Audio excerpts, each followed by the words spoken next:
Eh, Alguien decía lo de la media hora dominicana, está bueno. Tratemos de sacar el mote de la media hora dominicana. Y lo que voy a hacer es, voy a empezar o sea, yo viví en Dominicana 2 años y medio, así que la media hora la he sufrido en persona con algunas cosas. Pero tratemos de que no hoy. Y entonces lo que voy a hacer es, lo que había arreglado con Tiziano es, voy a poner un documental, no dura tanto, que es uno de los 4 países en los que trabajé el tema de violencia de género. Yo trabajé en Guatemala, India, Congo y Noruega. Son diferentes tipos de violencia, luego puedo extender un poco más sobre eso, pero creo que este trabajo, que es un multimedia, es un buen ejemplo de, de, de, de lo que se hablaba hoy a la mañana, ¿no? Un poco.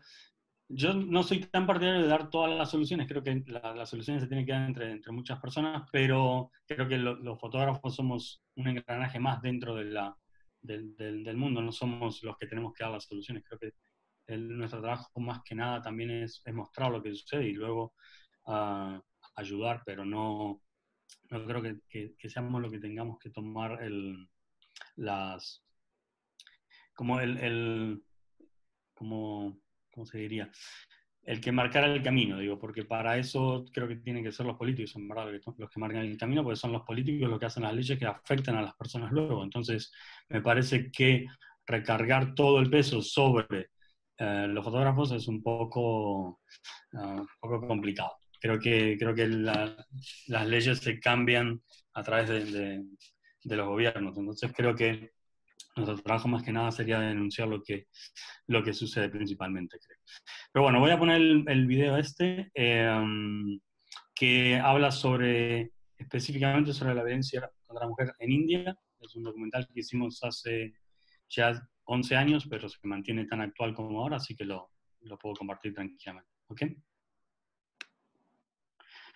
Solo una cosa. Estaría bueno así que no haya ningún micro abierto, incluido el mío, pero ahora lo voy a cerrar, porque sí que, como va a haber gente hablando, pues va a ser un poco complicado. Ok.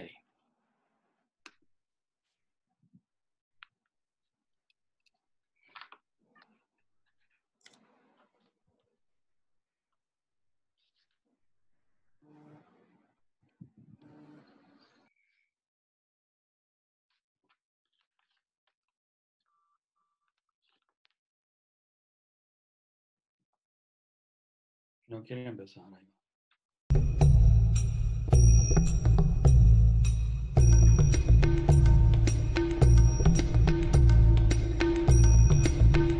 My husband, he hates me and he doesn't want to live with me. He wants to remarry because he wants to have sons, which I have not given him.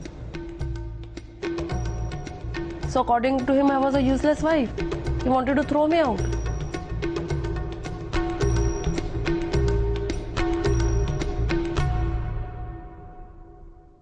I went to India. The women there were facing violence since they were a child until they are almost to die. The women, their duty is to have a boy. If not, you are useless.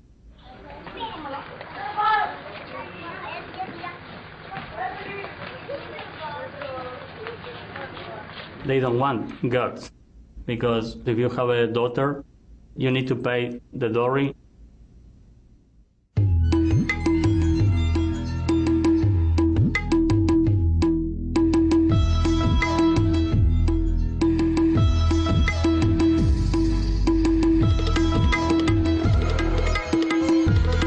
So they feel a daughter will be taking some money out of the family, whereas a son will be bringing in money. If you have one daughter, you can pay that. But if you have 2, 3, or 4, it's a lot of money and can be all the earnings in the life.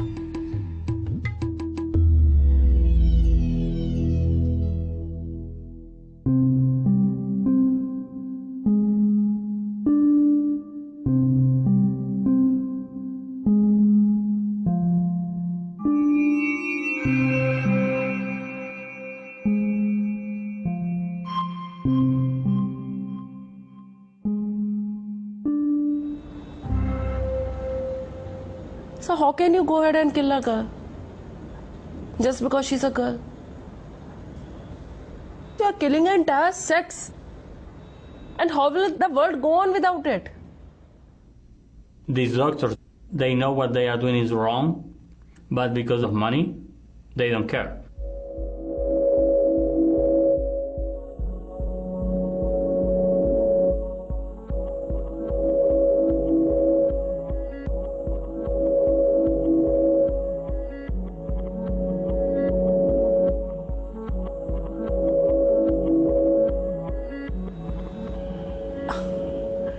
I mean, just killing a child, a perfectly normal child, only on the basis of the sex, it is beyond comprehension. I am alive here today because my mother decided not to kill me. We all are here today because our mothers decided to keep us. The courts in India take 20 years, 30 years to decide on a case. If this is the way the authorities are treating me, will any other woman come forward? I was taking picture of one girl who was giving birth. Some doctors were saying, if she's not having a boy, will be a big problem. The family-in-law is waiting outside. They pass the baby to the sister of the husband. The first reaction was check the sex of the baby. And was a girl.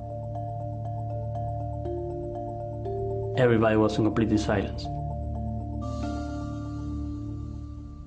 You don't need a language to understand. I was told that, what's the problem if your husband wants a son? You are young, you can again get pregnant. You mean to say that we women are just machines? And we should go on producing children till we get a son? Should the child be born, and if she's a girl, sometimes she's abandoned in hospitals. The girl who is with a broken arm and the burn in the face, neighbors complained to the police that the parents were treating her badly. So the police, they took her to the home for abandoned girls. It was shocking to go into one of these places and see that were all girls. In one point it's good because it's stopping the abortion of girls, but you are telling the people, okay, we understand that you don't want a girl, so we will take care of them. Don't worry. If she is kept, she will be made to eat last. The boy will be given the best food in the house. The boy will be sent to the better school. What I found were parents taking the boys to the hospital, but no girls. Imagine, you are forcing your wife to make maybe 2, 3, 4 abortions to get a boy. The man is like treasure. You need to keep it healthy. That is another way of discrimination. Because a woman is considered a burden and she's not sent to school, not given job training, so she cannot earn her own income, she will never be taught anything about what can she own, what can she buy, nothing. Her cooking, her cleaning, her looking after all the male members of the household is given no value. She will only be groomed to serve some other man. So any creativity, any potential she has, she's taught to keep it within herself. We just can't be normal human beings. Nobody is thinking of the simpler solution, that she could also earn as much money as her brother if she was sent to school.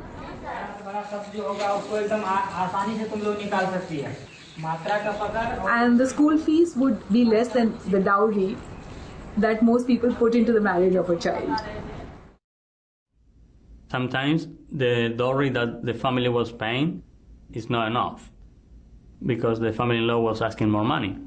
So what they said is, okay, if you don't give us more money, we will burn your daughter. she is murdered by the boy's family so that he can marry one more girl and bring in more dowry.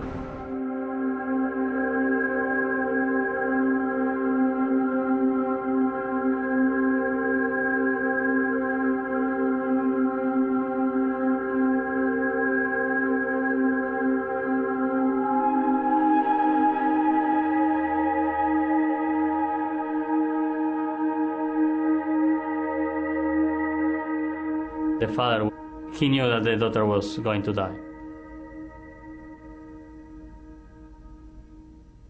It's very difficult for women to go out of this ring of violence, because if they go out, where they go? I found a protection home for women who were rescued.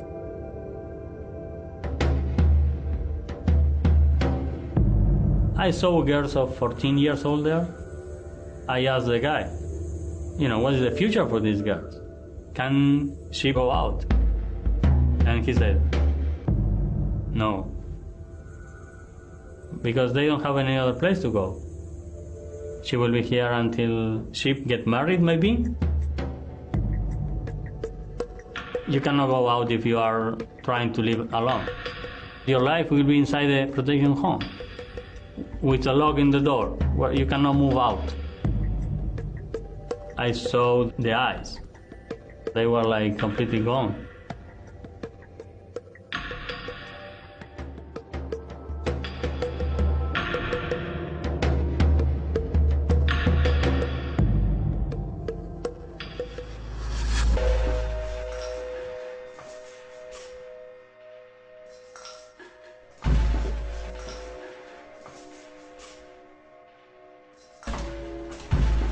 She will be taken to pilgrim towns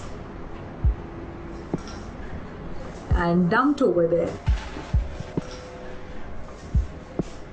And she will end up a beggar. From birth to death, this is her fate.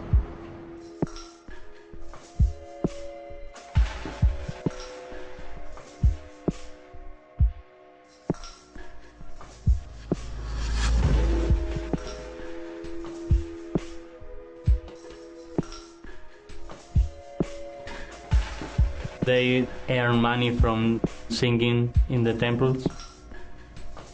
They receive maybe 1 or 2 rupees per day. 1 rupee is around 1 cent.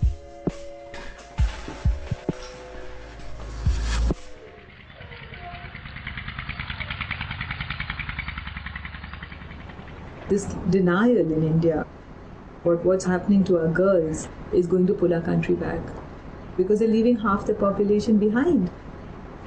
One of the best incentives that the government is trying to give is the incentive to educate your girl. And I think it is going to bring out a long-term transformation. My elder daughter came and sat down in my lap. I could see that she is disturbed, and then she asked me, Mama, could I have been killed? Yes, you could have been killed, but I was there to catch you. And then she just gave me 2 kisses and she said, thanks Mama for saving me, for giving me this life.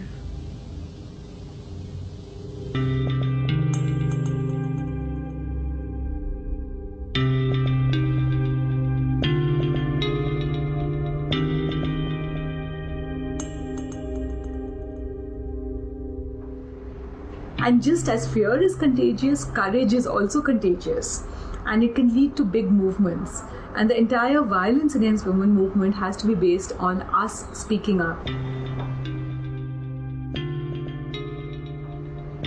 People, once they hear what happens to us, will think differently. And this is the most effective tool we have, alone or together.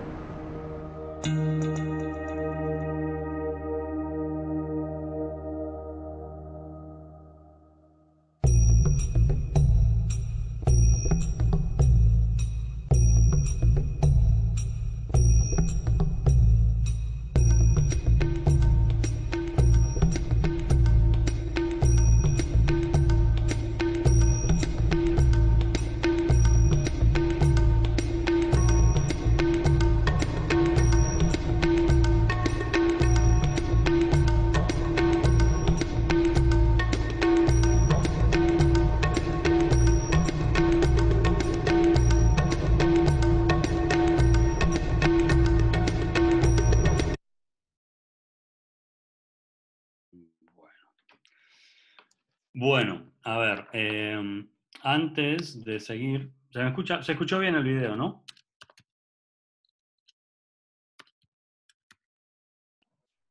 Sí, se escucha bien. Bueno, voy a mostrar porque veo que se ha conectado gente luego y tal vez agarró el video pues empezado. Voy a mostrar dónde lo pueden ver. Si escriben Astrada y Underside como aquí, van a llegar a esta página que es de MediaStorm. Y aquí abajo, para los que no hablen inglés, pueden seleccionar los subtítulos en castellano y presionan aquí y van a ver el video que estaba pasando ahora. Para el resto de la gente que ya vio si quiere, presiona aquí y hay una segunda parte donde habla de algunas de las consecuencias del aborto selectivo. ¿Sí? Son dos videos, funcionan igual todos. Es un poco... Es gratis el video, o sea, que digo, cuando fue realizado,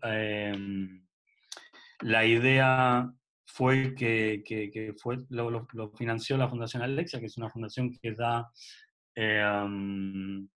que da una beca para fotógrafos que trabajen con temas de derechos humanos. Yo estaba haciendo el proyecto de violencia contra mujeres en ese momento, ya había hecho Guatemala y Congo y me lo gané para poder hacer el proyecto de India y se hizo el documental y la idea es que pues nada, se utilice para mostrar lo que sucede con las mujeres en India y nada, yo he recibido emails de correos de, no sé, gente de muchos países donde sus profesores o profesoras pues han puesto el trabajo en mostrándoselos a los alumnos. Así que me parece que si quieren, luego se puede copiar el link abajo, pero si no, bueno, luego cuando lo vuelva a poner otra vez, lo explico. Normalmente intentaré no hablar tanto. Yo sé que los italianos y los argentinos tenemos una fama de hablar demasiado.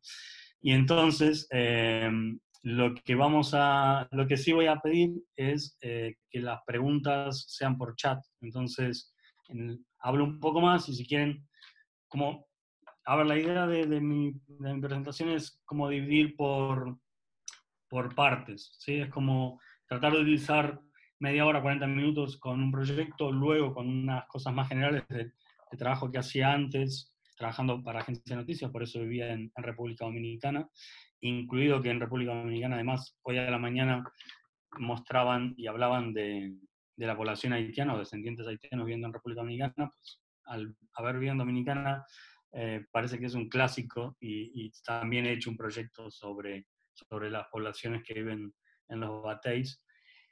Y luego,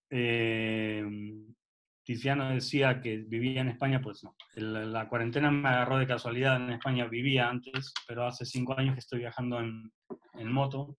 Salí de Barcelona, pero vine aquí por 30 días, llevo creo que 80 días, ¿no? Llevamos una cosa así de cuarentena. Nada, pues el punto sería que en cuanto se pueda volver a viajar, vuelva a Bolivia, que es donde quedó la moto, y siga viajando. Y entonces la idea es hablar como 40 minutos del proyecto de violencia contra mujeres, luego sobre temas que tienen que ver con crisis políticas, derechos humanos, por ejemplo, con respecto a la población haitiana en República Dominicana, porque como voy a mostrar fotos de Haití, pues también voy a mostrar el proyecto de Visión Dominicana y luego pues reservar unos 20 minutitos como para esto es lo típico que aquí en España se dice, vengo a hablar de mi libro, ¿no? Entonces, como son los últimos 5 años que he estado viajando en moto, pues voy a hablar un poco del proyecto de viajar en moto también. Que es un poco lo contrario a todo lo que voy a mostrar. Veo aquí que hay gente que dice que no estaba preparada para ver fotos tan fuertes, van a venir fotos más fuertes aún. O sea, el trabajo de Indian es fuerte, pero hay otras partes del proyecto que son, sobre todo el proyecto de violencia contra mujeres, bastante fuerte. Y luego la parte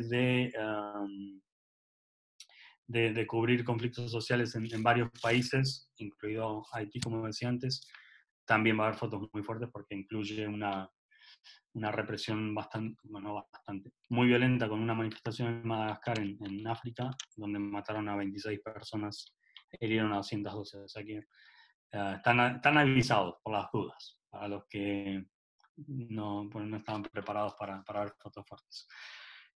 Si quieren, lo que voy a hacer es, voy a mostrar todo el proyecto de violencia, un poco reducido, igual no son todas las fotos, pero bastantes como para que se entienda, de los 4 países.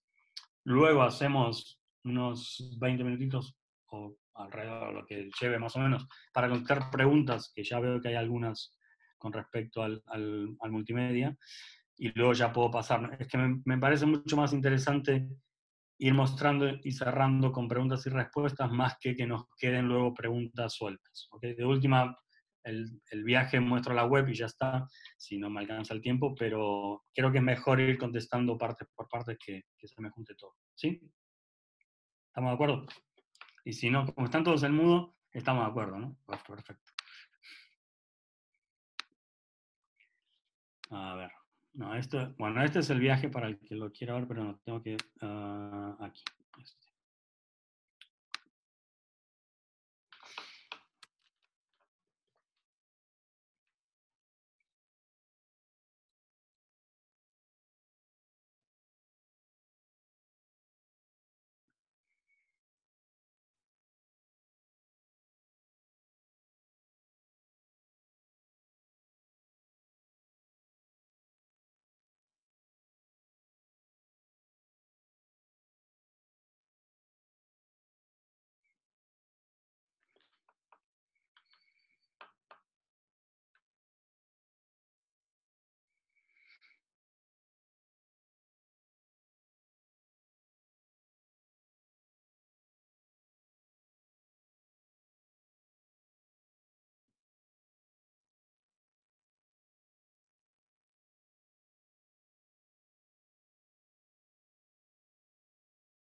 Bueno.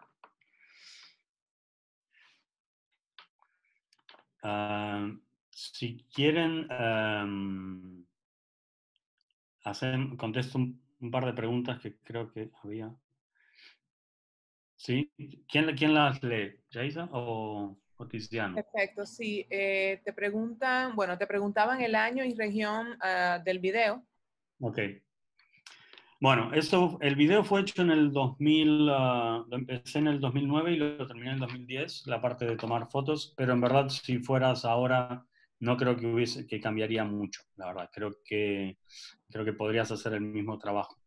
Porque realmente el problema que hay en muchas situaciones es que realmente la violencia en muchos lugares es parte de la parte de la cultura. Entonces, por ejemplo, si ven en el video, yo puse, bueno, no puse, pero hemos puesto, por ejemplo, que está prohibido abortar si es un feto femenino. Está prohibido pagar la dote. Está todo prohibido por ley. O sea, la ley está.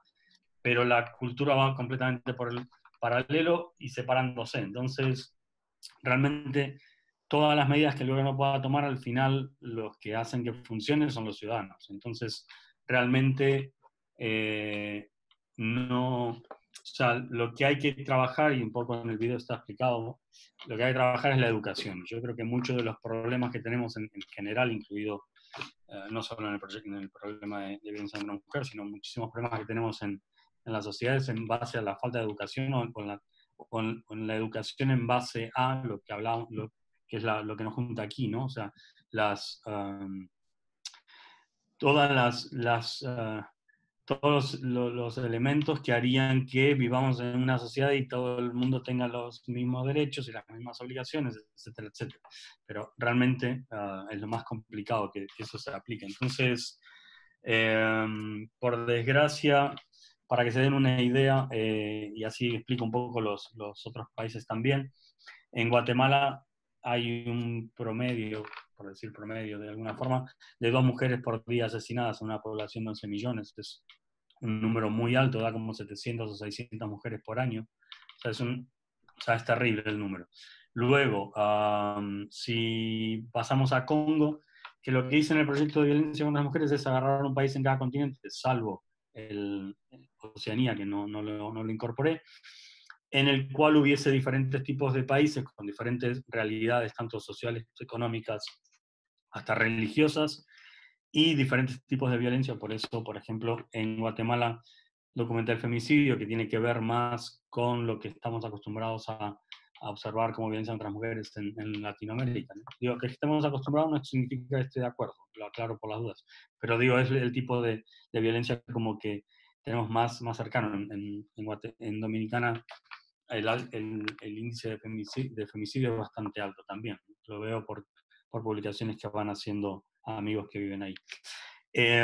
Luego trabajé en Congo, que tiene que ver con la violencia sexual o las violaciones utilizadas en zonas de guerra o zonas de postconflicto o situaciones de postconflicto, y ha sido utilizado a lo largo de la historia. O sea, nadie habla mucho, pero cuando los rusos y los americanos también, los yanquis, los estadounidenses, tomaron Berlín, violaron, se estima, entre 1 millón y 1,5 millones de mujeres. Entonces, digamos que en cualquier conflicto armado se ha utilizado la violación para amedrentar a una parte de la población, utilizar para desmoralizar a los combatientes del otro lado, etcétera, etcétera. O como venganza, en muchos casos, en el caso de los rusos, fue como violencia. Y entonces, en Congo, para que se den una idea de los números oficiales, entre comillas, porque claro, los números siempre, los oficiales parece que son,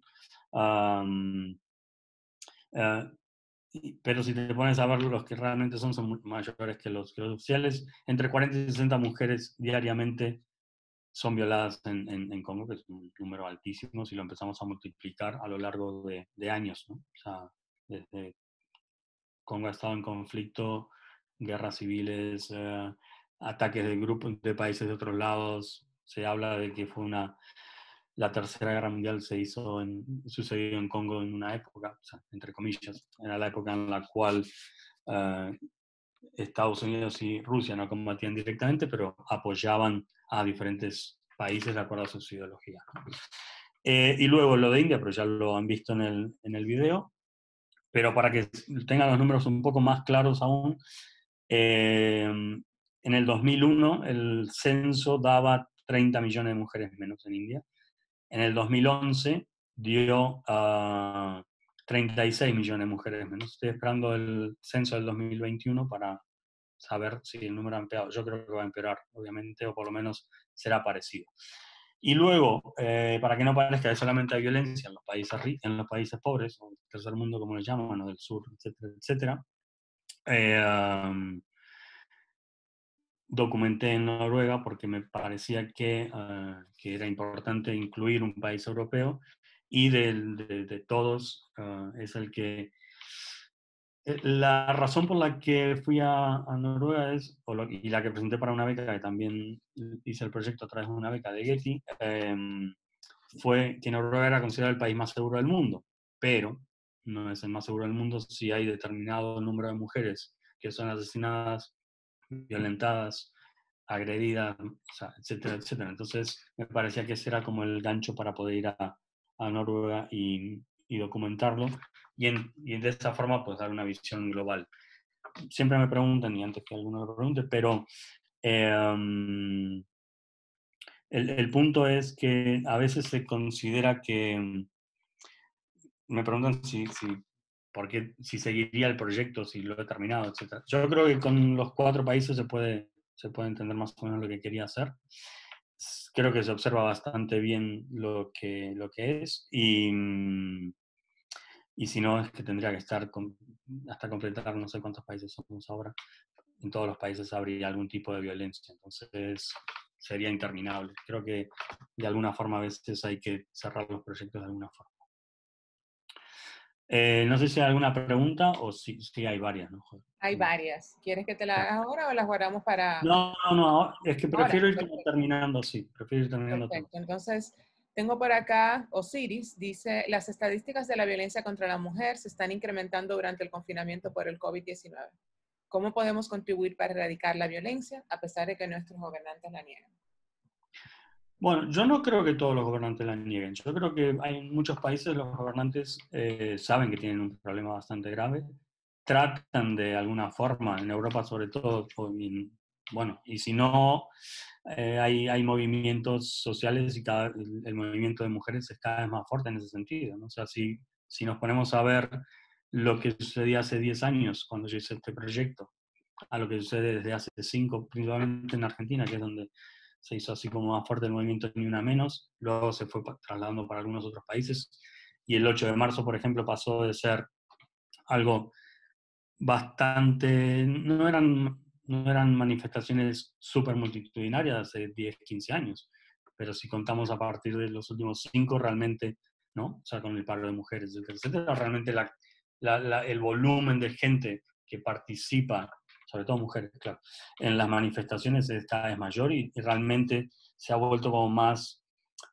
antes era el 25 de noviembre que se utilizaba para tratar de visibilizar la violencia contra las mujeres, porque es el día internacional que se ha puesto, pero ahora el 8 de marzo ha copado muchísimo más ese lugar. Entonces, no creo que los estados no hagan lo suficiente, sino que en verdad creo que a veces los cambios tardan en llegar, por desgracia. O sea, estaría buenísimo que dijéramos, hasta aquí hemos llegado y se acaba, pero creo que es todo un proceso y creo que realmente ahora desde hace unos años se está gestando algo en la sociedad en lo cual no vemos que está bueno eso. Entonces, poco a poco se va cambiando, ¿no? Pero por desgracia es mucho más lento de lo que ojalá fuera, pero bueno, yo creo que hay mucha más concientización.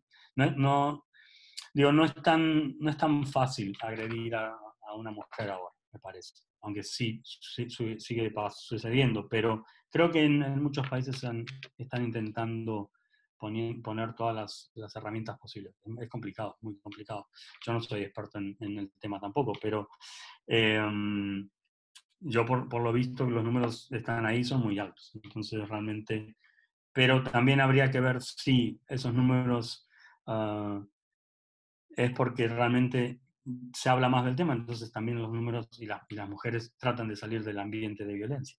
Volviéndolo del COVID, al estar, o sea, imagínate, si normalmente estabas con tu agresor, pues tal vez, no sé, a la noche nada más, pues ahora estás todo el día con el agresor, no, o sea, la violencia es muy complicado para una mujer. En España, por ejemplo, habían utilizado un sistema de generar ayuda. Por ejemplo, si ibas a la farmacia, pedías un barbijo de determinado color como para identificar que estabas sufriendo violencia y que hicieran una llamada para ayudarte, ¿no? Entonces, creo que la sociedad está cambiando bastante en ese sentido, pero bueno, obviamente, obviamente falta muchísimo. O sea, o sea, si hablamos en términos generales, estamos hablando de que todavía en Estados Unidos, entre comillas, porque pareciera que se hubiese acabado, ¿no? Como que a veces hay situaciones que nos hacen ver que todavía estamos en la edad de la esclavitud, pero bueno, en cierta forma, a veces hay hechos o cosas puntuales que hacen que los temas se mantengan y empecemos a tomar como decisiones que ayuden a cambiar todas las cosas. Pero si hablamos, por ejemplo, con esto de los objetivos, yo recuerdo que los objetivos eran para antes del 2030 y ahora hemos pasado para el 2030. Entonces, al final, no como que vamos, o si vamos y nos ponemos a hablar de la contaminación, siempre vamos como estirando un poco. Bueno, no, hemos llegado, pero todavía no hemos llegado. Entonces vamos agregando 5 años más y vamos como agregando tiempo porque nos damos cuenta que en verdad no, los plazos a veces que nos ponemos son como un poco, que ojalá fuesen así, pero son como inmediatos y realmente a veces se necesita todo un proceso, un cambio, educación, etcétera, etcétera. Pero bueno, no sé si hay alguna pregunta, tal vez contesté varias juntas. Tienes varias más. Te preguntan con relación al proyecto directamente, si tenías en mente que iba a ser así de fuerte o si sabías ya a lo que te enfrentabas cuando decidiste iniciar o emprender este proyecto. Sí, claro. Sí, sí. Bueno, a ver, es que antes de hacer ese proyecto ya había hecho otros temas que tenían que ver con derechos humanos, entonces, o había cubierto conflictos, entonces ya sabía de lo que era capaz el ser humano en su parte más violenta, o sea, lo tenía.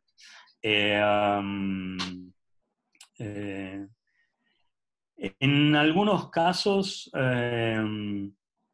por ejemplo, en India antes de ir no sabía que era tan fuerte, tan así. O sea, imaginé que había algún problema, bla, bla, bla, pero no había imaginado, y en la segunda parte del video que les dije que pueden ver, no sabía que realmente estaba tan profundo y estaba tan ramificado.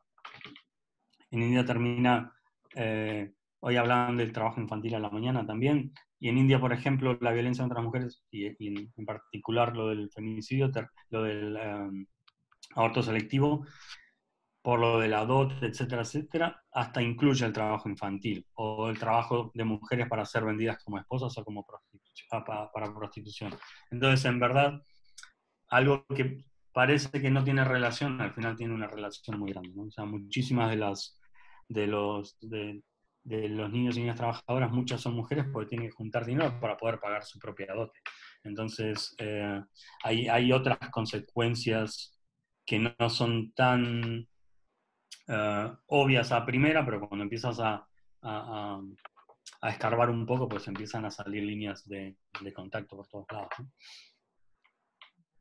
Tengo otra pregunta por acá. Bueno, te voy a hacer quizás dos porque quizás llevan una misma línea. Te preguntan cómo funciona el proceso que has llevado para la accesibilidad a las mujeres víctimas para poder ellas ser fotografiadas. Y de esa misma mano, por esa misma línea, te preguntan si puedes hablarle un poquito de las medidas y riesgos que tomas al capturar las imágenes. ¿Cómo lo haces?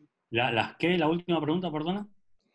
Sobre las medidas y riesgos que tú tomas al capturar esas imágenes. ¿Cómo lo haces? Ya, bueno. Esta es una pregunta que incluye gracias a quién puedo hacer este trabajo, o gracias a quién pude hacer estos trabajos. Y principalmente es a los grupos de mujeres de cada uno de los países en los que fui, a quienes contacté en algunos casos antes de ir, en otros casos cuando estaba ahí. son las que realmente conocen la situación del país, son las personas que han hecho los informes o los informes de denuncia o campañas de concientización y son los informes que yo había leído para preparar el proyecto global, digamos. Básicamente son las mujeres que trabajan en inglés, siempre me lo sale en inglés, pero sería las mujeres que trabajan en base, ¿no? O sea, son las que en todos los países, excepto en Noruega. Noruega, en los años 70 sí fueron mujeres de base, digamos, pero luego el Estado realmente tomó, como que copó el tema y empezó a incorporar a esas mujeres dentro de la estructura del Estado y empezaron a trabajar dentro de... o sea, los albergues son del Estado, el dinero viene del Estado, el salario de las personas que trabajan ahí es del Estado, la comida de las mujeres que tienen que pasar una noche en el alojamiento, en el albergue, viene el Estado. En otros países no es esa realidad. En Guatemala yo me encontré que era un grupo de mujeres que había empezado por su cuenta a denunciarlo y luego se fueron organizando y terminaron haciendo una asociación y al albergue que fui lo financiaban ellas con ayudas de otros gobiernos o lo que sea, pero eran ellas las que trataban de buscar la financiación. Lo mismo en Congo y lo mismo en India. En India igual sí había un poco más de organizaciones externas, tal vez estaba UNICEF metido, etcétera, etcétera. Y el secreto de poder trabajar con ese tipo de mujeres, que son las que realmente conocen del tema, son las que han confiado en cierta forma en que podía hacer el proyecto, son las que me han abierto la puerta de muchas situaciones y son las que me han presentado a mujeres que han sufrido violencia. Y el segundo secreto sería tener tiempo. O sea, siempre yo en los talleres siempre lo cuento, no se puede ir a entrevistar a alguien que ha sufrido violencia con prisas. O sea, tú tienes que tomarte el tiempo de escuchar a la persona que realmente tenga el tiempo de contarte exactamente lo que te quiere contar, cómo te lo quiere contar, y si, por ejemplo, después de contarte una historia terrible no quiere salir en fotos, pues no puede salir en fotos y ya está, no pasa nada. Pero esa información que esa mujer te ha contado, tú la puedes utilizar como conocimiento del tema para saber lo que estás enfrentándote, que en muchos casos vas sabiendo algo, pero la realidad es mucho más fuerte, sobre todo en este tema, mucho más fuerte que lo que puedas leer. Pero, por ejemplo, en el caso de Guatemala, el grupo que me ayudó a mí, que se llama Grupo Guatemalteco de Mujeres, fueron las que empezaron a hacer el relevamiento de cuántas mujeres morían a manos de sus parejas o exparejas. O sea, lo que hicieron es lograr que la policía le pasara los archivos de asesinatos del país. Si saben, en Guatemala hay muchísimos asesinatos en general, no solo de mujeres. En el 2011, un proyecto que hizo un amigo mío daba como de promedio 17 asesinatos por día. ¿Okay? Eso es altísimo. Y entonces las mujeres lo que empezaron a hacer es, del grupo guatemalteco, es diferenciar quién había sido asesinada porque le habían querido robar el móvil o porque había muerto en un accidente de coche, etcétera, etcétera. Y entonces, a partir de ahí, empezaron a hicieron un informe que luego un periódico que llamaba El Periódico, hizo en el año 2003 o 2004, si no me equivoco, hizo unas 8 páginas con las fotitos carnet pequeñitas de cada una de las mujeres asesinadas en esos 3 años, y fueron como 8 páginas. Y entonces ahí se ponía el nombre, la edad de la chica y la forma que había sido asesinada y por quién sí se sabía. Gracias a esas personas puedo hacer este proyecto. Y realmente luego las mujeres que dejan o te permiten entrar en su intimidad, que es muy complicado, porque quieras que no dejo de ser un varón. Entonces, hay algunas situaciones que es como que se necesita mucho más tiempo todavía para que confíen. Pero bueno, yo creo que al tener el apoyo de los grupos de mujeres en todos los países, y luego al tener tiempo para realmente que las personas, porque no solamente son mujeres, están los hijos, las hijas, organizaciones, es todo organizaciones pequeñitas que alguien te deja, pero luego ellos también te tienen que hacer los contactos para que puedas entrar, te tienen que acompañar en algunas situaciones. En otros países donde no hablas el idioma te tienen que traducir, etcétera, etcétera. Hospitales, en Congo, por ejemplo, los grupos de mujeres no tienen hospitales donde operen a mujeres que han sido violadas, y entonces normalmente son financiados por dinero privado, digamos, entonces hay que hablar con el hospital para que luego te deje entrar, pero luego dentro del hospital tienes que lograr hablar con cada una de las mujeres que está ahí adentro. Entonces es un proceso bastante largo, y por eso digo que el secreto es que tengas tiempo. Entonces, y luego, que por ahí había una pregunta sobre si te dejaban por el permiso o lo que sea, es un poco eso, es el lograr la confianza de que, de que confíen en ti, básicamente. Y entonces, en algunos casos, si lo ven en el proyecto de Noruega, por ejemplo, hay algunas mujeres que no quieren aparecer, no quieren mostrar el rostro, otras que sí. En Congo es un poco lo mismo. O sea, si ven, hay algunas fotos en las cuales utilizo que se tapan la cara o con alguna iluminación que solamente se ve una parte muy pequeña de la cara, que es inidentificable, etcétera, etcétera. Pero bueno, es todo un proceso, y por suerte, sacando Guatemala, que sí lo hice con mi presupuesto, el resto lo pude hacer con becas específicas de fotografía. Eso me permitía tener la parte de gastos controlada, digamos, en el cual yo podía, si tenía que dedicarle 6 meses, como le dediqué a India, pues le dedico 6 meses como le dediqué a India, o si tengo que hacer un proyecto como el de Congo, pues también le dedico 6 meses. Aparte ahí también trabajaba para una agencia de noticias, entonces algunas coberturas son como que se mezcla entre la agencia y el proyecto, digamos. No sé si hay alguna pregunta más, si no sigo con lo que estaba. Si tienes otras, te voy a hacer dos juntas porque van de la mano también. Alguien te pregunta qué cosas has logrado cambiar a favor con estos proyectos que sientas que han valido la pena. Y te preguntan también si has logrado, si has visto algún grado de incidencia que tu trabajo haya tenido en la problemática de la violencia de género. A ver, yo creo, de verdad, creo que es yo lo he dicho una vez, creo que es muy pretencioso tratar de cambiar el mundo solo con fotos. O sea, creer, y esto es un poco un mito que hay, ¿no? De que una foto ha logrado detener la guerra de Vietnam. Pues no. O sea, esas fotos ayudan a que haya un movimiento, pero realmente había un movimiento social, por ejemplo, en Estados Unidos, que se opuso a la guerra casi desde el principio. No fue por las fotos exclusivamente. Y creo que eso es un poco mito en general. Yo creo que las fotos lo que ayudan es a mostrar los temas que hay, y luego, a ver, a lo que voy es, los grupos de mujeres en Guatemala ya estaban denunciando el tema antes de que yo fuera a hacer las fotos. Eso está claro. Los grupos en Congo, del grupo de mujeres, estaban en Congo denunciando las violaciones de todos, de soldados, de civiles, de soldados de Naciones Unidas, etcétera, etcétera, antes de que yo fuera a hacer el proyecto. O sea, en India fui a hacer el proyecto y había organizaciones que ya estaban hablando de feticidio, que le llaman, desde muchísimo tiempo antes de que yo fuera.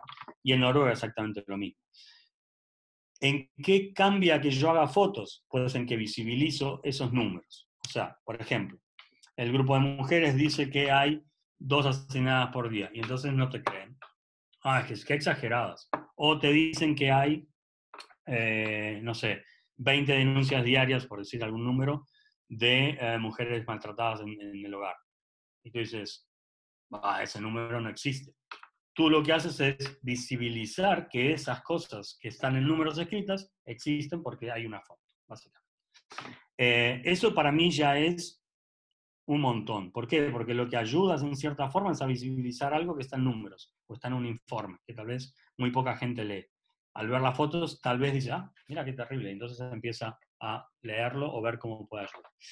Puntualmente, ¿estos proyectos en qué han ayudado? Puntualmente, en varias cosas. Por ejemplo, en India lo mostramos, lo mostramos en un cine. Yo pensé que nos iban a quemar el cine, o sea, de verdad. Pensé que iban a haber una protesta afuera porque hay algunos países de los cuales son así como más patriotas que otros, India es uno, y entonces pensé que iban a tomar como, como que era un ataque contra India, cuando no lo es.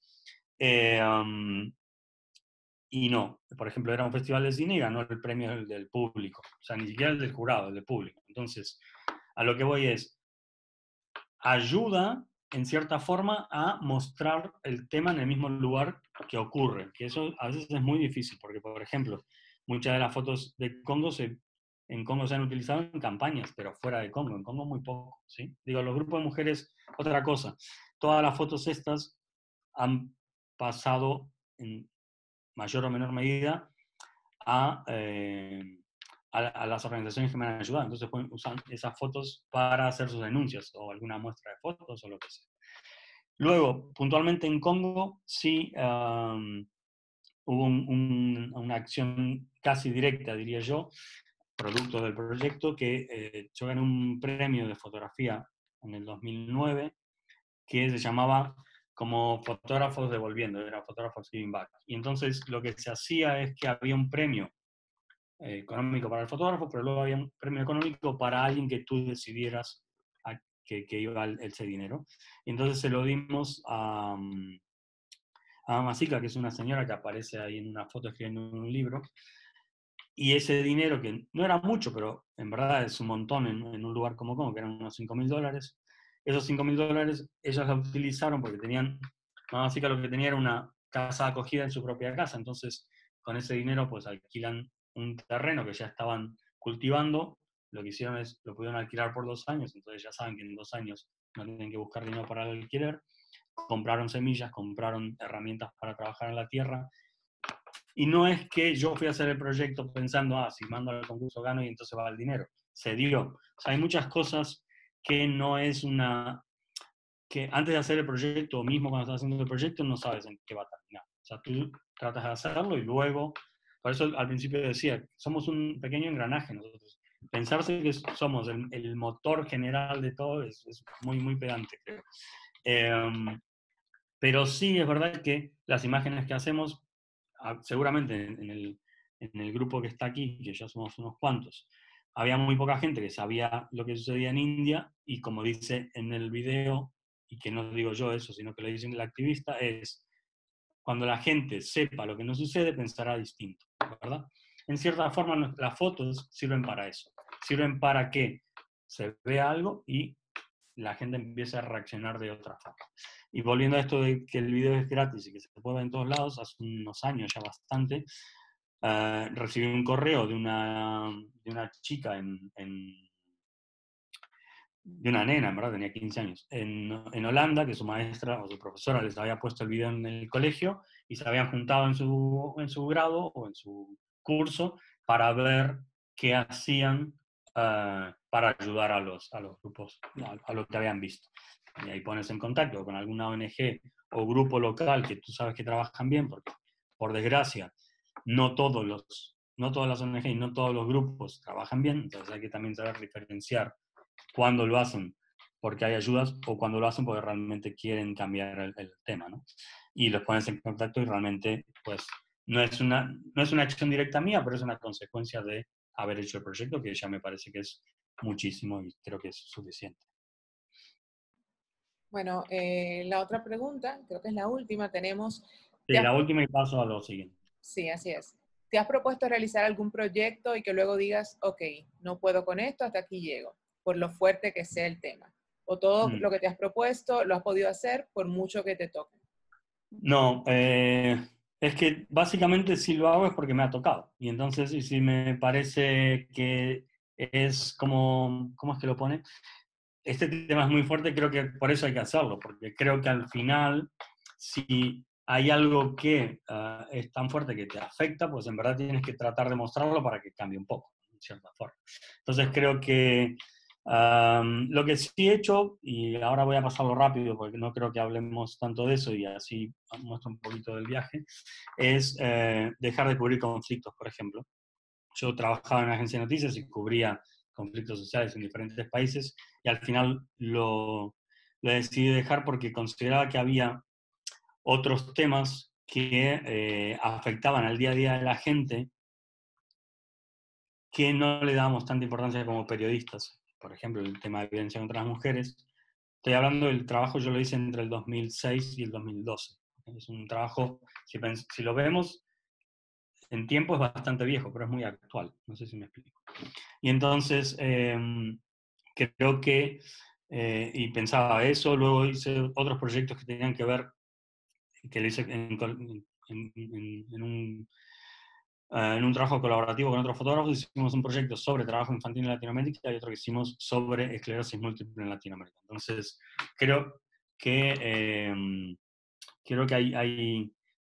hay muchos temas que a veces nos quedamos con el que tira la piedra, por decirlo de alguna forma. Esto es haciendo los talleres, yo hago unos talleres online, entonces he tenido gente de todo el mundo en estos últimos meses. Y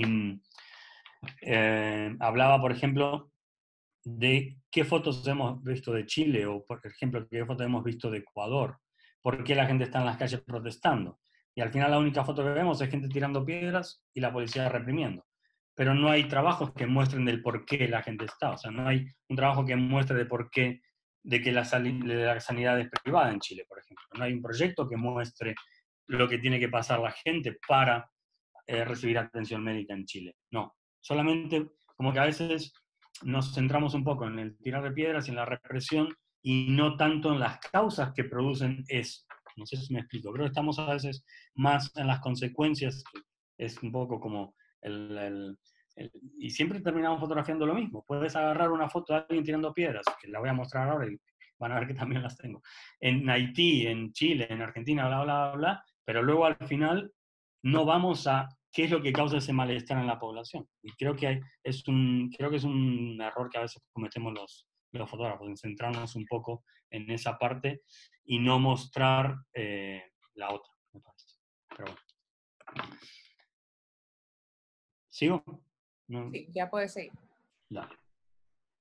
Bueno, voy a mostrar rápido lo que hablaba de los conflictos y que a partir de ahí dejé de ir a estos lugares y me centré más en lo que vimos antes, ¿no? Y luego ya paso a lo otro. Voy a mostrar aquí. Bueno, yo venía a hablar de mi libro y siempre aparece la foto del libro, pero vamos a ver. ¿Y por qué no? Ah, perdón, que no me aparece. Perdón, un segundo. Voy a desconectar esto porque se me hizo un lío en la compu. Un segundo.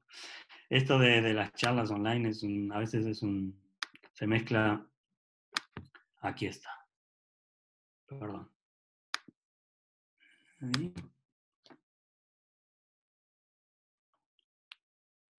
Bueno, voy a hacer esto, ahora sí.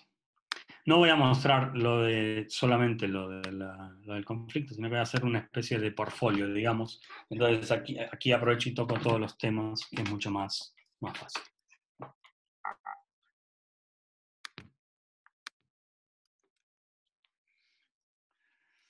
Bueno, aquí lo que va a haber es un resumen. Hay 3 fotos de cada uno de los proyectos, luego el resto lo pueden ver en la web, que es walterastrada.com. Esto es Kenia en el 2008, elecciones en violencia después de las elecciones, hasta aquí. Luego esto es en Madagascar en el año 2009, la represión que les decía, una disputa entre el alcalde de la capital y el presidente que terminó en una masacre. Esto es Haití, esto es 2004, esto es 2006 y esto es 2010.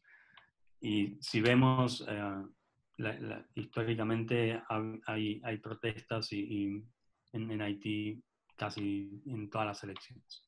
Y esto es una parte del proyecto que hice de los haitianos y descendientes de haitianos en República Dominicana. Estos son jornaleros que venían, lo que hablaban hoy a la mañana para el corte de caña de azúcar.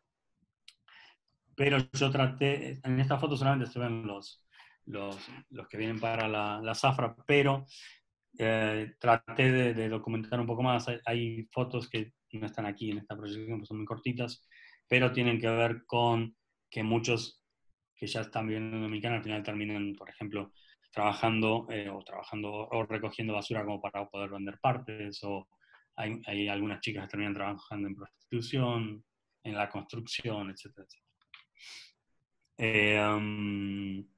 Esto es un proyecto que hice en Paraguay en el 2000 y 2001 sobre travestis y transexuales.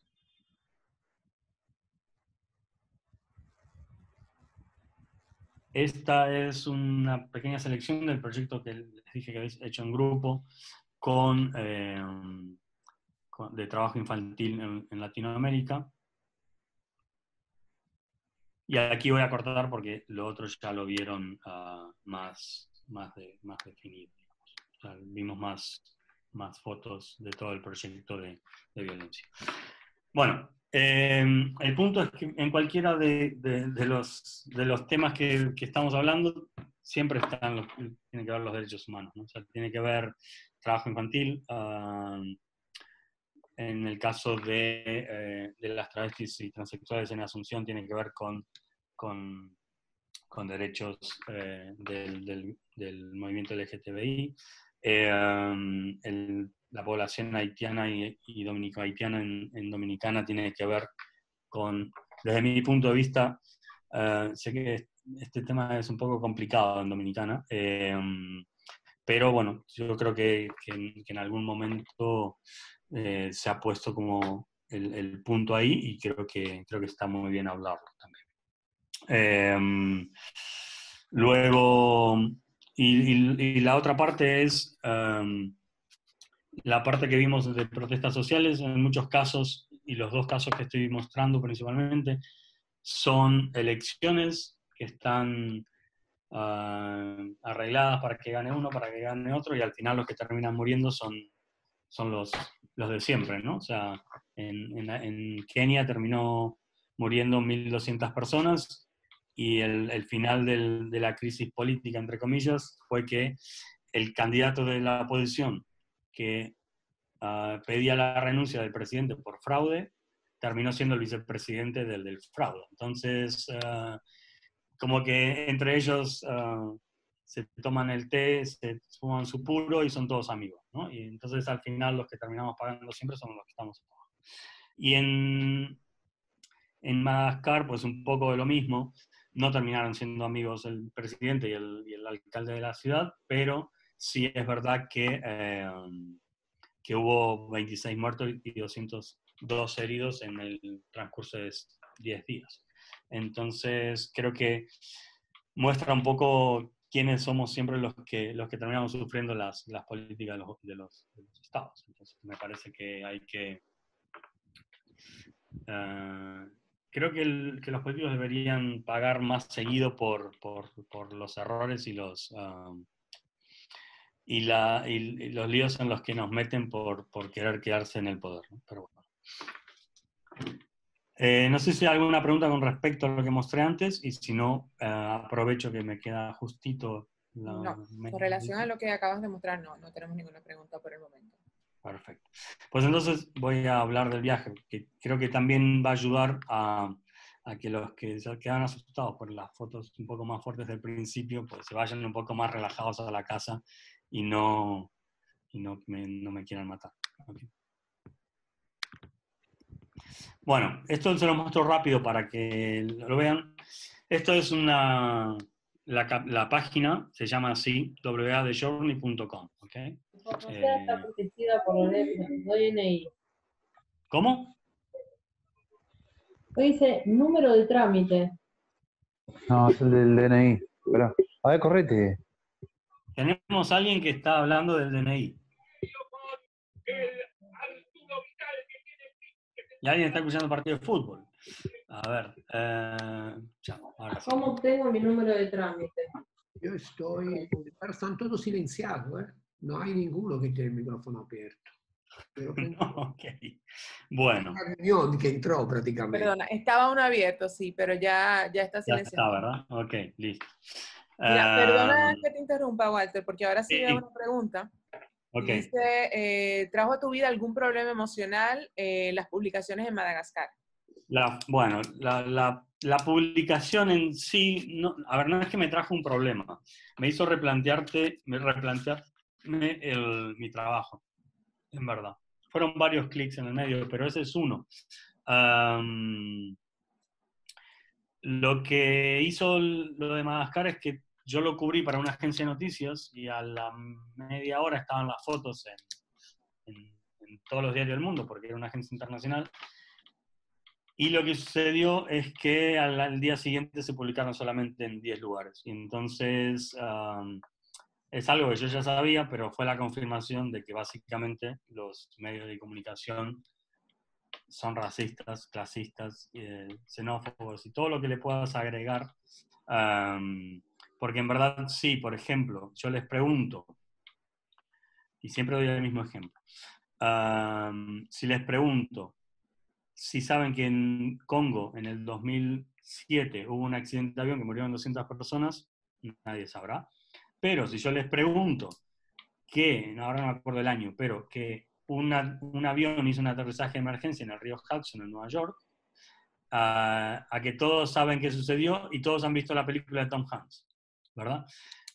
Pues ahí está un ejemplo de cómo, de por qué dejé de creer un poco o bastante en la prensa convencional, por decirlo de alguna forma. ¿Okay? No, trauma personal no. Básicamente fue como la gota que rebasó el vaso, digamos. O sea, yo venía trabajando en prensa casi 15, no, ¿cuánto? 13, 14 años hasta ese momento y básicamente lo dejé de trabajar para las agencias y empecé a trabajar en proyectos que consideraba que mostrándolos los podía mostrar directamente, o sea, podía, por suerte, podía generar ese movimiento, podía generar, no sé, una exposición con el proyecto de violencia contra las mujeres gracias a una ONG aquí en España y hacer exposiciones, charlas, etcétera, etcétera. De cierta forma, realmente me di cuenta que para contar historias o hablar de temas que a mí me parecían importantes no necesitaba trabajar en una agencia de noticias ni en un medio de comunicación, lo podía hacer igual, con criterio, con rigor, pero no necesitaba trabajar en un diario, entonces, o en una agencia. Entonces realmente fue como, nada, me hizo más libre básicamente el trabajo de Madagascar porque me quitó esa obsesión de trabajo con ciertas formas de, si trabajo para una agencia se va a enterar todo el mundo. Depende, si después yo trabajo para una agencia, la mandamos a todo el mundo y luego los diarios no la publican, pues ¿de qué sirvió que hiciera las fotos, básicamente? ¿Puedo hacerte yo? Estás ¿Cómo? en silencio. ¿Puedo hacerte Yo. una pregunta yo, Walter? Disculpa. Sí, Una pregunta un poquito más técnica, perdón. Al final, sí. muchos nos ocupamos también de fotografía, nos gusta la fotografía y trabajamos en eso. ¿Cuál es tu equipo ideal para trabajar en la calle, en situaciones como esa? Me imagino que tú tendrás un lente que prefieres o un tipo de cámara, no hablo de marca, hablo de tipo de cámara Bueno, que te funciona más. depende. O sea, por ejemplo, en todo lo anterior, todo lo que vieron, que no es nada que ver con lo que van a ver ahora, entonces 5 minutos, siempre fueron con Zooms. Yo trabajaba con 24-70 o lo que sea, pero por una cuestión de que es muy cambiante todo, entonces realmente es muy difícil acercarse a veces o lo que sea. Aunque todas las ópticas son cortas, igualmente si alguien viene corriendo, pues tienes como la opción de abrir y que sea un angular más grande. Y en el viaje en moto, pues solamente llevo un 35 y un 50. Todas las fotos están hechas con esos dos lentes y me he dado cuenta que no necesito más. O sea, básicamente, o sea, es eso. Y las cámaras, hoy a la mañana hablaban de hacer fotos con el móvil y no sé qué. Yo hago varias fotos con mi móvil, obviamente no son las que están en la web ni las que le voy a mostrar, pero realmente creo que el tipo de lente es más que suficiente. Digamos. Y los usos fijos sí son más pequeños, etcétera, etcétera. Y por tamaño, en la moto no tengo mucho espacio. Bueno, tengo otra pregunta por acá. ¿Qué te motivó a sacar fotos y por qué expresarte a través de ellas? Bueno, porque supongo que no sé hacer muchas otras cosas, yo qué sé. No, no, mentira. Yo era mecánico de aviones, así que podría trabajar de mecánico de aviones. Bueno, ahora estaría jodido porque los aviones no vuelan, pero digo, podría haber trabajado eso. Más tiempo del que trabajé. No, desde pequeño, a los 13 años decidí lo que quería hacer. Vi una muestra de fotos de prensa en Argentina y, y nada, me pareció que las fotos me hacían sentir cosas y dije, bueno, cuando crezca, porque si le digo esto a mi madre a los 13 años me echa de casa, cuando crezca y sea independiente, pues me pongo a hacer fotos y me dedico a eso. Y terminé el colegio secundario y mientras trabajaba de mecánico, pues me puse a estudiar fotografía y empecé muy chico en el diario La Nación, entre los 21 y los 22, ahí casi cumpliendo años, y eso me permitió empezar, porque veo que hay una pregunta sobre si es muy difícil publicar, no sé qué. Yo en los talleres hablo abiertamente de lo que se puede hacer y lo que no. Es verdad que tengo 20 años, casi 24 ya de experiencia, entonces eso me muchas cosas que a mí me permitieron trabajar ahora son inaplicables, porque básicamente no existe ese mercado.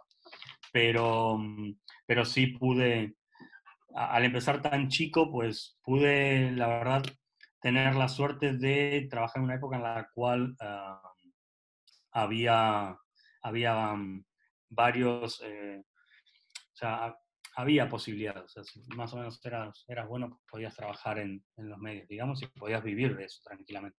Ahora es mucho más complicado.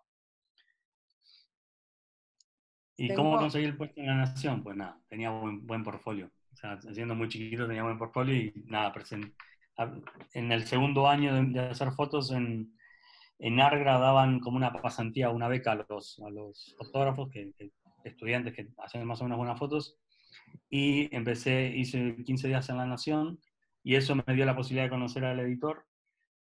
No me quedé, pero luego seguí haciendo fotos por mi cuenta. Yo trabajaba bastante de mecánico, pero tenía tiempo libre, entonces trabajaba como si trabajara para un diario.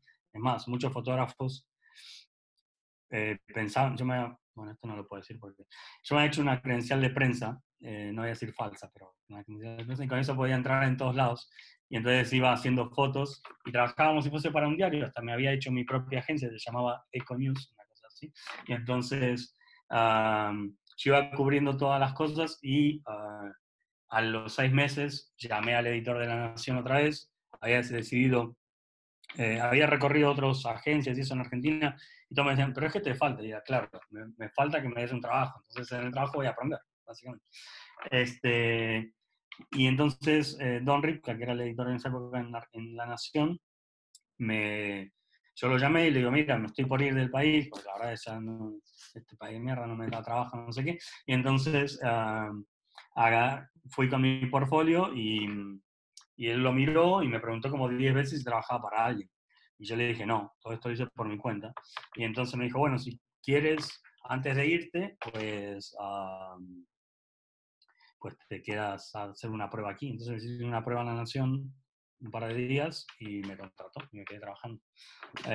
Y entonces eso me dio la posibilidad de trabajar con fotógrafos que ya tenían mucha experiencia y además de trabajar con editores, que eso ahora no está más. Entonces, el corregir día a día, el que vaya a hacer una cobertura, venga y me caguen a pedos porque hice malas fotos o lo que sea, pues ayudó a que mejorara mucho. Y eso luego me dio la posibilidad de también conocer al editor de Associated Press y eso, después que me fui de viaje, bla, bla, bla, me dio la posibilidad de empezar a trabajar con la AP. Entonces, al final, una cosa lleva a la otra, básicamente. Pero me quedan 15 minutos, así que voy a pasar las fotos del viaje rápido, así puedo hablar un poco del libro que vine a contar. okay. Bueno, esto es un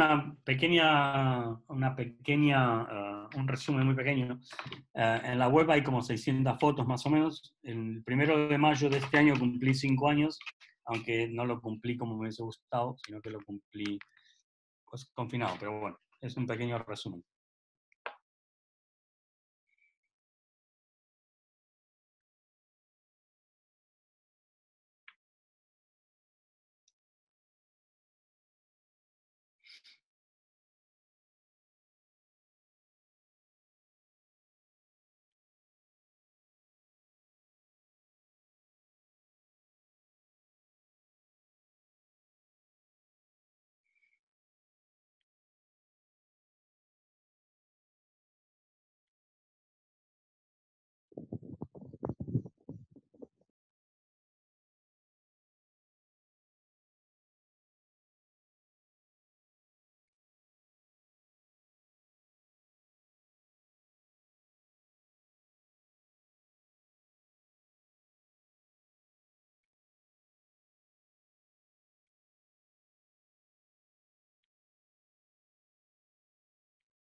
y esto es el recorrido.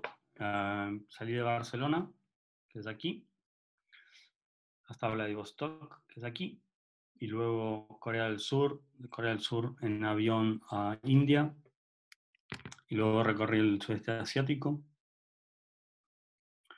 luego Australia, y en el 2000, en verdad en el verano del 2018, ya hace 2 años, empecé a recorrer Sudamérica. Me quedé bastante en Argentina por razones obvias. Y esta es la moto que ahora está en Bolivia esperando que nos dejen viajar. Pues nada, ahora espero que les haya quedado un poco mejor de sabor de boca y confíen en el ser humano y esas cosas. Pero nada, bueno, la idea del viaje la resumo un poco y es, una vez me puse a preguntar si me moría, si me pasaba algo, si desaparecía, que hubiese dejado. Y entonces, libro no, porque no escribo, pero no tengo un libro. Tampoco tenía libro de fotos, sigo sin tener libro de fotos. No había plantado ningún árbol y no había tenido ningún hijo. O sea que estaba como que no iba a quedar mucho, ¿no? Y entonces, lo que vi es que hubiese dejado como que el mundo es el peor lugar del mundo para vivir. En cierta forma, no es el mejor lugar del mundo, pero es el único mundo que tenemos, entonces es lo que hay, ¿no? No sé qué tal serán los marcianitos o los extraterrestres en otros países, en otros planetas, pero nosotros lo estamos haciendo un poco mal. Pero así todo, creo que tenemos algunas cosas buenas todavía. Y entonces lo que me pasaba es que en todas las coberturas anteriores, como que no tenía mucho tiempo de dedicarle tiempo a eso, a la parte que creo que todavía tenemos o la que podemos trabajar un poco más, ¿no? Y entonces decidí agarrar una moto y nada, irme a dar una vuelta, que ya llevo casi 5 años. Llevo recorridos 34 países, no recorridos, pero atravesados, digamos, y espero que pronto, en algún momento, pueda volver a Bolivia, que es donde está la moto, y que pueda seguir viajando y documentando esa otra parte que bueno, va a estar un poco afectada igual obviamente por el virus, porque las máscaras van a estar durante un tiempo bastante largo. O sea, si vemos todas las fotos que les he mostrado hasta ahora, parecen de otra época, ¿no? No hay nadie con máscara ni nada que se le parezca. Y ahora va a ser imposible tener una foto de cualquier cosa de gente sin máscara. O sea, no me imagino, por ejemplo, la foto del que va llevando al toro agarrado de la cola con una máscara. O sea, no me la puedo imaginar esa imagen o cualquiera de las otras fotos. Pero será un poco así, supongo, el futuro, ¿no? A ver, bueno, ¿la leo yo la pregunta o no sé? Como quieras. Te la puedo leer. La primera Sí, sí. dice, hay una que ya la has respondido. ¿Hay alguna foto que te resulte muy significativa y por qué? Bueno, hay dos, en verdad. Una es la del niño que está en la puerta en Kenia, que aparece un bastón de un palo de la policía. Y la otra es la de un niño que está jugando con una cometa, un barrilete, no sé cómo le dicen. El barrilete tiene diferentes nombres en toda parte del mundo. Hay una parte de Uruguay que se llama... es muy gracioso como le llaman. Bueno, en dominicano es chichigua, ¿verdad? Pues Pandorga le llaman en una parte de Uruguay, no en toda. Y entonces, para mí para mí justamente es la unión del viaje y mi trabajo anterior serían esas dos fotos. Una, en la situación en la cual no debería estar ningún niño, ninguna niña, que es la de la puerta, sufriendo cualquier tipo de violencia. Y la otra es lo que deberían estar haciendo continuamente, que es estar jugando y tratar de crecer en un ambiente que permita el juego y eso permita el crecimiento sin violencia, básicamente. Son esas dos fotos, porque creo que simbolizan, por desgracia y por una buena razón, digamos, lo que no debería pasar y lo que debería pasar. Sí, son esas dos. Esas dos resumen bastante lo que quiero hacer. Tengo otra pregunta que dice, las travesías en moto y la seguridad, ¿cómo las has encontrado, enfrentado o lidiado con ellas? Bueno, y aquí hay una parte de una pregunta que tampoco respondí sobre la seguridad haciendo fotos. A ver, ¿el mundo es peligroso? Sí. ¿Que te va a pasar algo? Pues te puede pasar en cualquier lado. ¿Hay lugares que son más peligrosos que otros? También. ¿Que nos vamos a morir? También.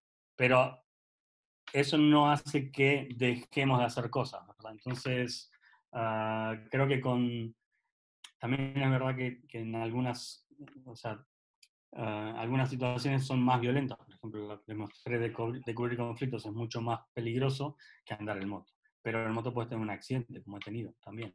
Entonces, al final, yo creo que, nada, la seguridad es parte de la seguridad del que te pase algo o no te pase algo, es parte de la vida. Entonces, al final trato de tener sentido común, trato de mantenerme dentro de algún límites con algunas cosas de seguridad, pero no me obsesiono porque si no es imposible. O sea, si no, no hay forma de vivir, o sea, sería imposible. Y las veces que he tenido problemas con la moto, se ha roto lo que sea, lo que no he encontrado son ladrones, lo que he encontrado es gente que me quiso ayudar y me dio alojamiento. Entonces, al final, básicamente es eso, ¿no? O sea, no la, la, siempre, es que siempre digo un poco lo mismo, pero hay gente mala, sí. Hay gente buena, también. El tema es que la gente mala hace mucho ruido. Y la gente buena no hace tanto ruido. Entonces pareciera que la gente mala es mayor que la cantidad de gente buena. Es eso nada más. Pero imagínate, si no, no podríamos vivir, sería imposible. Si todos fuésemos terriblemente malos y malísimos, ya estaríamos extintos. O sea, necesitaron 6 años de guerra mundial para que murieran 120 millones de personas. O sea, no, y es una de las peores cosas que nos ha pasado. No sé si me explico. O sea, no, hay que tomar las cosas un poco, sobre todo en el viaje en moto lo tomo un poco más relativo. No me obsesiono tanto. No, te pregunto a otra persona, ¿qué sentís que te brindó la fotografía?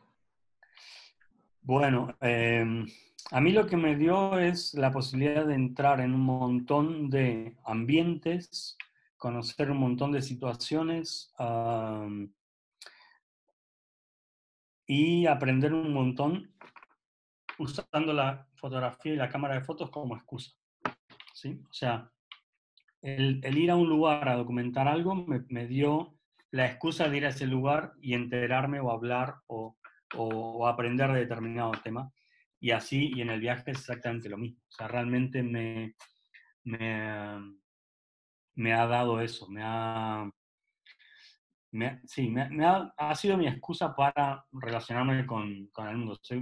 Aunque yo sé que parece que no, soy bastante tímido, entonces la cámara de fotos es como la excusa para poder relacionarme con el mundo en cierta forma, ¿no? Como el tener la excusa de hacer fotos me permite estar en lugares que supuestamente no estaríamos, o sea, si no tuviese que hacer fotos, básicamente, o documentar algo.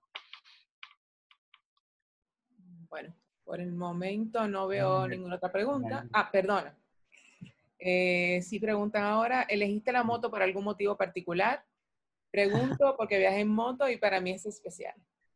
Bueno, nada, es mi primera moto, no sabía andar en moto antes del viaje. O sea, ahí ya te digo, y hablo un poco de los miedos. O sea, sin saber andar en moto me mandé sí, a ver, sabía andar un poco, obviamente, porque había tomado clases, me saqué el carnet y eso. Pero digo, no era un experto ni que se le parezca, todavía no lo sigo siendo, me sigo cayendo en algunas situaciones.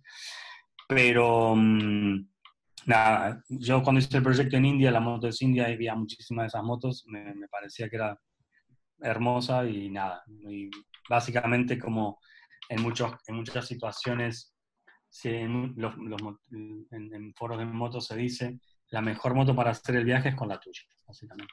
Así que nada, me compré esa y ya está. Y es mi primera moto y única moto, ¿verdad? No, perdón. En Vietnam, como no podía entrar con mi moto, viajé y me compré una de estas motos chinas de $200. y recorrí Vietnam con esa moto. Pero no, a mí hasta ahora me ha resultado bastante bien y no sé si la usaría la misma, tal vez cambiaría para tener otra, pero hasta ahora no la cambiaría. Bueno, no la he cambiado. Pues hasta ahora no tenemos más preguntas. Yo creo que justo el tiempo que habíamos calculado. Pautado. Tiziano dice así, está contento de que no me transformé en un argentino mezclado con italiano. No, súper bien, de verdad todos. Veamos, otras preguntas, ¿no hay? ¿Tú no querías hablar algo? La última cosa me quería contar, creo, del libro, me equivoco, escuché mal. No, en España es un chiste que se dice cuando, no importa de qué quieras hablar, tú siempre hablas de tu libro, ¿sabes? Es como, te hacen una pregunta y, sí, pero tú vas y hablas de lo tuyo y ya está. Yo pensaba que había una sorpresa, porque yo no sabía. No hay. Hay una Básicamente, sorpresa hoy, pensaba, pero bien. Bueno. Tú, no importa lo que te pregunten, tú contestas lo que viniste a contar, básicamente. Fantástico. Perdón que interrumpa, Tiziano, porque veo otra pregunta en el chat. Sí, Dice, en Argentina. veo una foto en Instagram donde hay muchas toallas sanitarias. ¿Dónde la hiciste? Eso es en Argentina, en las marchas de la Marea Verde, justo el día anterior a la votación en diputados para la aprobación de la ley de aborto seguro, gratuito, y legal también, claro. Y habían puesto en muchas paredes muchas toallitas con sangre y en cada una de las toallitas había testimonios de mujeres que habían tenido que abortar clandestinamente. Algunas eran historias inventadas en el sentido de que habían fallecido por abortar por tener que abortar de forma clandestina. Y esa es una foto y por eso la subí. Dale, perfecto. Walter, muchísimas gracias por tu tiempo. Nos dedicaste 1 hora y media de lo que es tu experiencia y de verdad no sé cómo darte las gracias y espero de encontrarte quizá en un próximo viaje aquí en República Dominicana.